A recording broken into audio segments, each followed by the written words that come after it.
Litre দুধ ও 5টা ডিম দিয়ে পুডিং বানানো কোনো মিথ্যা কথা না। এটাই হচ্ছে রেসিপির আসল বেসিক। আর তাই আমিও শুরু করে দিলাম। যদিও আমি পুডিং বানাতে 5টা ডিম না 4টা ডিম দিয়ে শুরু করলাম। আসসালামু আলাইকুম, আশা করছি সকলেই ভালো আছেন। ইউটিউবে ইদানিং দেখছি ভাইরাল একটাই নাম, কেক আলা জাকির ভাই। কেউ বলছে উনি একদিনে 40 থেকে 50টা কেক বানান, কেউ আবার বলছে এটা সম্ভবই না।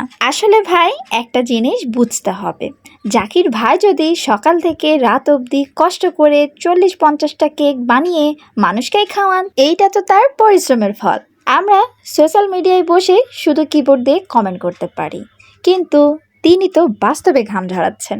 আমি যেমনটা আমার রান্নাঘরে কষ্ট করে পুডিং বানাচ্ছি, তো সেজন্য আমি 1 লিটার দুধকে জাল দিয়ে হাফ লিটার করেছি, আর এবারে সেটা মিশিয়ে দিচ্ছি। এটা তৈরি করে নিতে আমার কাছে খুব একটা বেশি ঝামেলা মনে হয় না। এখন চলে গেলাম ক্যারামেল বানাতে।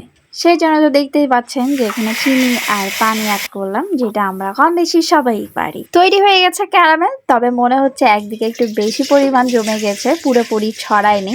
তো ফাইনালি পুডিং হয়ে যাওয়ার পরে বুঝতে পারবো। আর পুডিংটা বসিয়ে নিব এখন হাঁড়িতেই, খুব সহজ পদ্ধতিতে। আমার কাছে এইটাই খুবই সহজ মনে হয়, আর সময় খুব একটা বেশি লাগে না, 20 থেকে 25 মিনিট অপেক্ষা করলেই হয়ে যায়। আর ওভেন থাকলে তো কোনো কথাই না, ঝটপট তো হয়েই যায়। যাদের ওভেন নাই তাদের চিন্তা কিসের, হাঁড়ি তো আছে। 5 মিনিট কম আর 5 মিনিট বেশি, এইটুকুটাই পার্থক্য।